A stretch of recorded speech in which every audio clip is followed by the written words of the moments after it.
नमस्कार, मैं राकेश परमार और आप देख रहे हैं महत्वपूर्ण मुद्दा। मित्रों, महत्वपूर्ण मुद्दे में आज सबसे महत्वपूर्ण विषय तो यह था कि नगर निगम चुनाव का शोर थम गया है। कल मतदान है। सबसे पहले तो मुझे कायदे से आप सब जो भी मतदाता हैं उन्हें हाथ जोड़ करके प्रार्थना करना पड़ेगा, करूंगा और कर रहा हूं कि आप सब लोग जाएं, देश में राष्ट्रवाद को मजबूत करें और मतदान के माध्यम से अपने मंशा को स्पष्ट करें। आप बताएं कि आप क्या चाह रहे हैं, आप बताएं कि आपकी मंशा क्या है, क्योंकि लोकतंत्र में यह हथियार बार बार आपको दिया जाता है और हर बार आप बंदर के हाथ में उस तरह की तरह से इसका गलत इस्तेमाल करते हैं, खुद को भी घायल करते हैं और दूसरे को भी जख्म पहुंचाते हैं। तो आप इस तरह की गलतियां ना करें और अपनी मंशा को स्पष्ट करें कि आप वर्तमान राजनीति के पुरोधाओं से क्या चाहते हैं। आदरणीय प्रेमनंद जी को सादर प्रणाम। मित्रों, आज विषय बहुत है, मैं थोड़ी देर बोलूंगा क्योंकि चुनाव के कार्यक्रम में सब लोग व्यस्त होंगे, मस्त होंगे। कल वीडियो बहुत लोग नहीं देख पाएंगे। मेरा मत है कि राहुल गांधी ने जब पदयात्रा शुरू की थी भारत जोड़ो के नाम पर, सबसे पहला मैं आदमी था जिसमें इसमें अपनी समर्थन दिया था, खुशी जाहिर की थी और एक आशंका भी व्यक्त किया था। आदरणीय प्रेमनंद दीदी जी तो मेरे को अपना आशीर्वाद देते रहते हैं, वो देखे हैं, उनको याद भी होगा कि क्या ये 3-4-5 महीना राहुल गांधी भारत में रह पाएंगे, क्योंकि ऐसा बड़ा कम होता है कि राहुल गांधी इतनी लंबी समय तक भारत में प्रवास किया। राहुल गांधी का जो भी विशेष तिथि होता है, होली, दिवाली, जन्मदिन, उस दिन राहुल गांधी देश में होते नहीं। भारतीय संस्कृति में यह कहा गया है कि तीज त्योहार पर आदमी अपने घर परिवार के साथ रहता है। तो सुब्रमण्यम स्वामी जैसे लोगों के इल्जाम में कुछ सच्चाई है क्या कि राहुल गांधी का देश के बाहर भी कोई देश है, या वाकई में उनका घर परिवार है और वो जहां है वहीं वो अपनी खुशियां मनाने जाते हैं। जो भी हो वो उससे मेरा मतलब नहीं है, लेकिन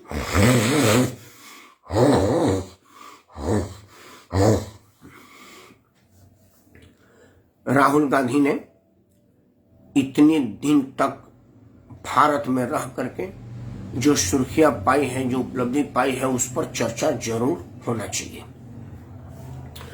मित्रों, भारत के राजनीति में जनभावनाओं को समझने के लिए जनता के पास जाने से बड़ा हथियार कुछ भी नहीं हो सकता।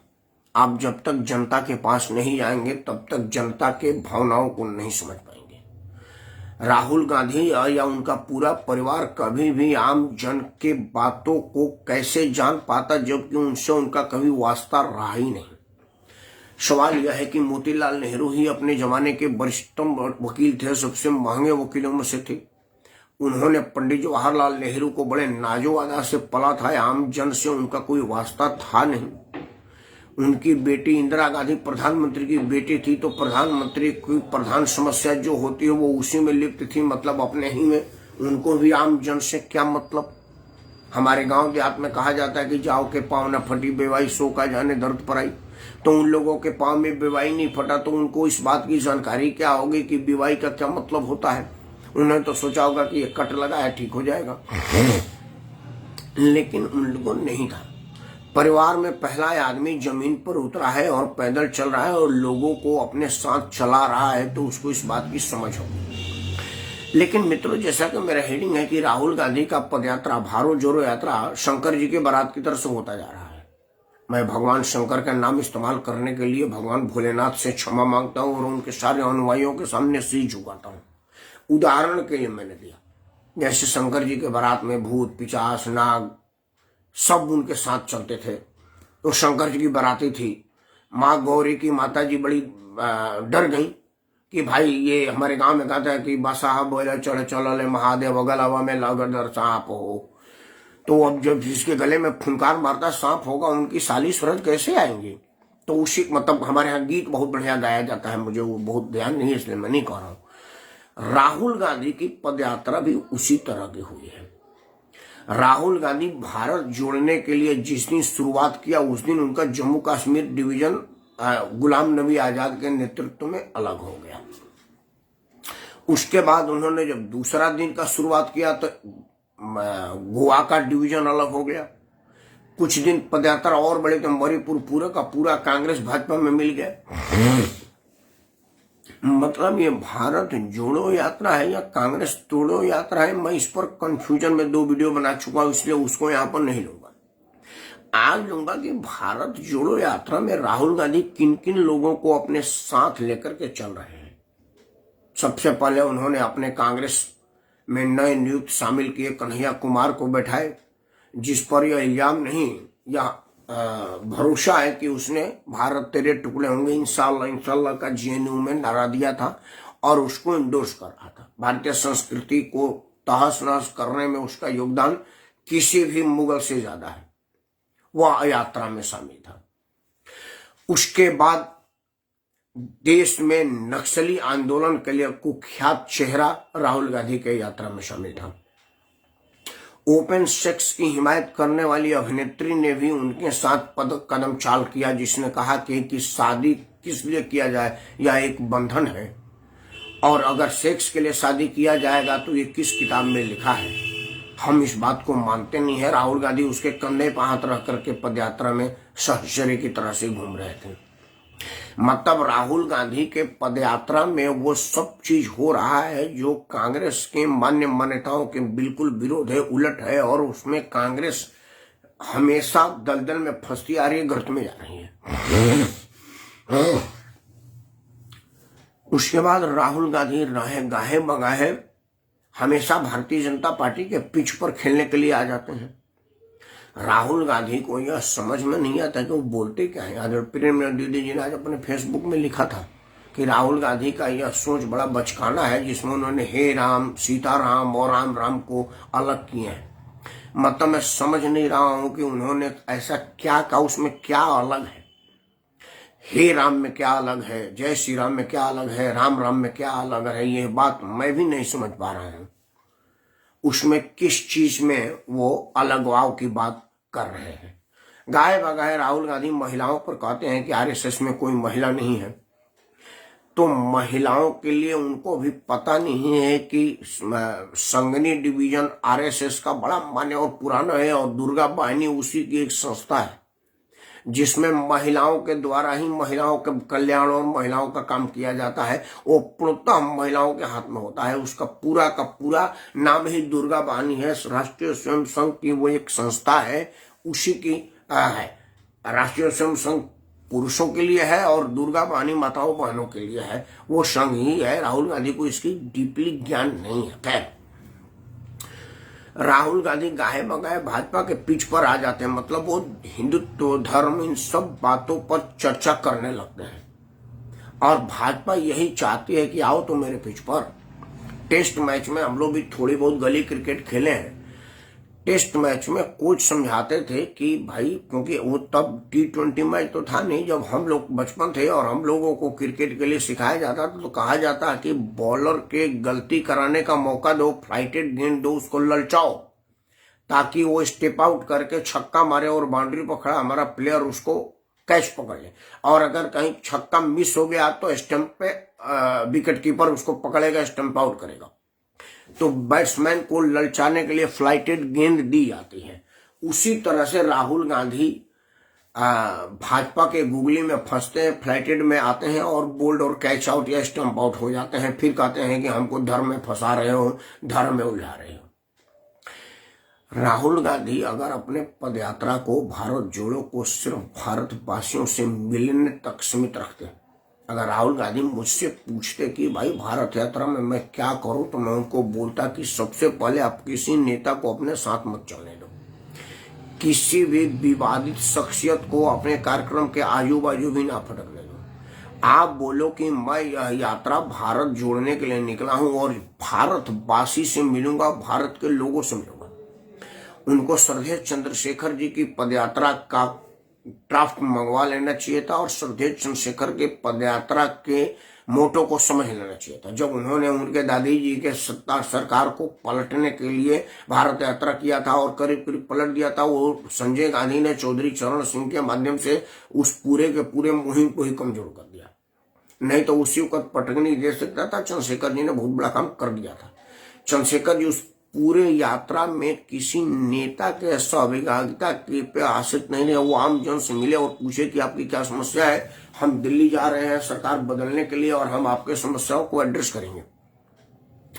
उनको लाल कृष्ण आडवाणी जी की रथ यात्रा के विषय में सोचने चाहिए, उसकी रूट मैप पता कर लेना चाहिए था। श्री लाल कृष्ण आडवाणी जी ने अपने रथ पर किसी नेता को नहीं बैठा था। ये नरेंद्र मोदी अभी के प्रधानमंत्री है, सारथी के रूप में बगल में बैठे थे।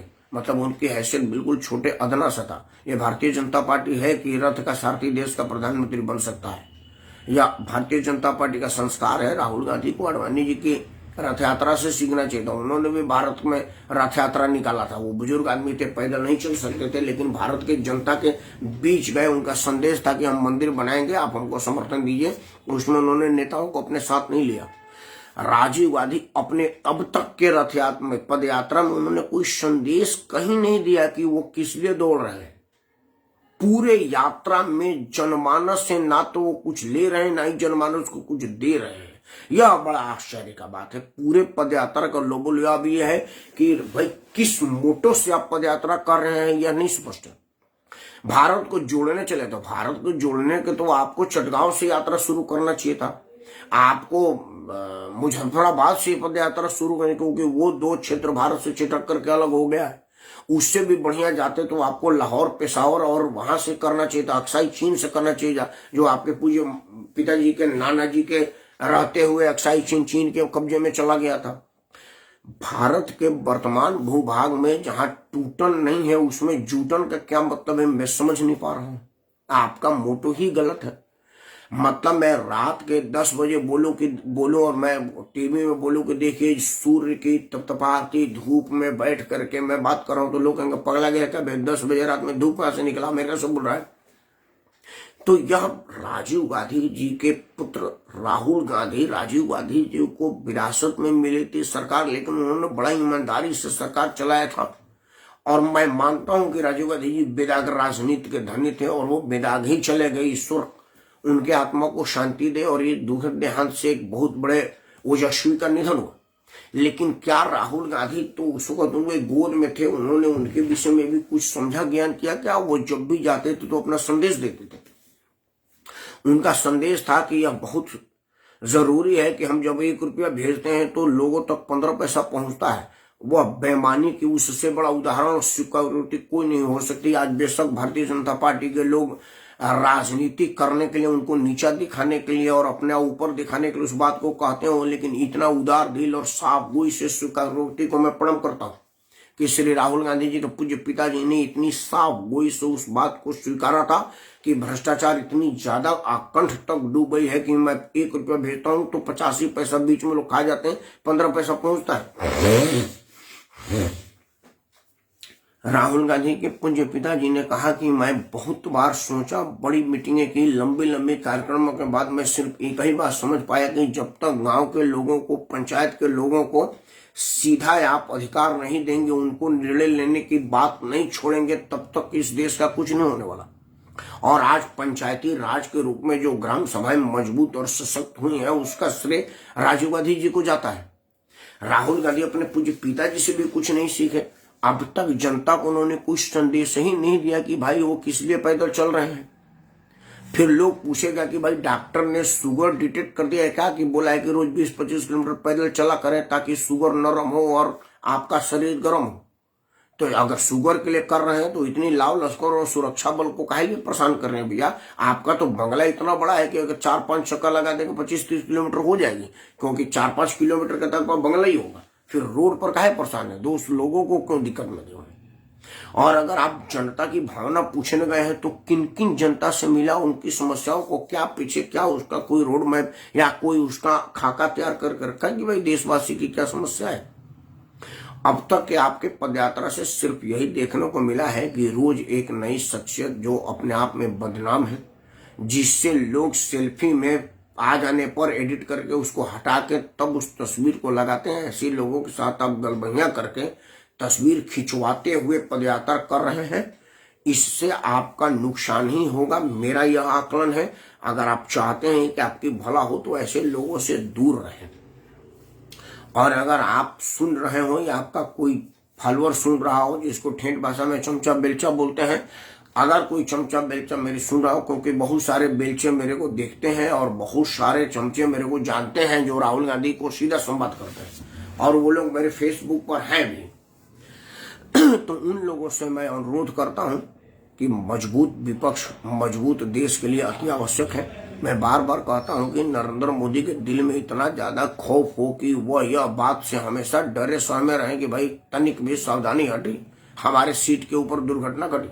क्योंकि एक मजबूत विपक्ष राहुल गांधी जनमानस के आशीर्वाद से तैयार खड़ा है, वोट भावना उसके साथ है, जनभावना उसके साथ है। लेकिन मुझे बड़ा अफसोस है कि इस तरह की कोई प्रेशर नरेंद्र मोदी के दिमाग पर नहीं है। और अगर नरेंद्र मोदी के दिमाग पर अपने कुर्सी को लेकर के खतरा नहीं होगा तो वो निरंकुश हो जाएंगे। और 130-135 करोड़ देशवासियों का भला निरंकुश आदमी नहीं कर सकता, उसके लिए अंकुश वाला आदमी चाहिए। और अंकुश देता हुआ मुझे दूर दूर तक तो कोई नहीं दिखाई दे रहा है। अखिलेश यादव है, वो अपने लुगाई को जिताने के चक्कर में परेशान है, मैनपुरी में ही फंसे हुए हैं, और राहुल गांधी सड़क पर है। यह किस तरह की राजनीति है कि 2 राज्यों में और एक म्युनिसिपल कॉर्पोरेशन में चुनाव, मतलब 2.5 राज्य में करीब करीब चुनाव हो गया है और राहुल गांधी चुनावी क्षेत्र में घूमे भी नहीं। तो क्या यह आम जनमानस को बताना चाहते हैं कि भैया कांग्रेस के अध्यक्ष तुम किसी को बना लो, होना कुछ नहीं है। मल्लिकार्जुन खड़गे भी आए तो क्या हुआ? कौन सा गुजरात जीत गए, कौन सा हिमाचल जीत गए, कौन सा दिल्ली में सरकार बना लिया? इसे यह गुफा है। मणिशंकर अय्यर आवे, मल्लिकार्जुन खड़गे आवे या शशि थरूर आवे, होना कुछ नहीं है। तो जब कुछ नहीं होना है तो हम ही को बनाओ, हम ही ठीक है। क्या यह बताना चाहते हैं? या वो इस बात की, क्योंकि पिछली बार राहुल गांधी गुजरात में बड़ा मेहनत किए थे और इसका परिणाम यह हुआ कि उन्होंने भाजपा को शतक बनाने से रोक दिया था। लेकिन मुझे बड़ा आश्चर्य की बात है कि पिछले चुनाव में इतना मेहनत करने वाला आदमी अब की बार गया क्यों नहीं? क्या वो उसको इस बात का डर था कि अगर चला जाएगा तो वहां पर भाजपा की सरकार ना बन करके कांग्रेस ही बन जाएगी? तुम लोग कहेंगे कि देखिए भाई खड़गे साहब के अध्यक्ष बनते ही गुजरात फतेह कर लिया, तो ये जरूरी है कि अब खड़गे को ही परमानेंट कर दिया जाए। क्या इस तरह की आशंका उनमें मन में है क्या? अगर ऐसा है तो उनको इस मन से हटा देना चाहिए, क्योंकि जब कांग्रेस रहेगी तभी आप रहेंगे, और आप रहेंगे तभी विपक्ष रहेगा। क्योंकि अभी पूरे देश में कांग्रेस ही एकमात्र ऐसी पार्टी है जिसको पूरे देश में समर्थन प्राप्त है। जिसको समर्थन प्राप्त है उसे जन समर्थन प्राप्त करने का हर जुगत अपनाना चाहिए, नहीं तो फिर ईश्वर मालिक है।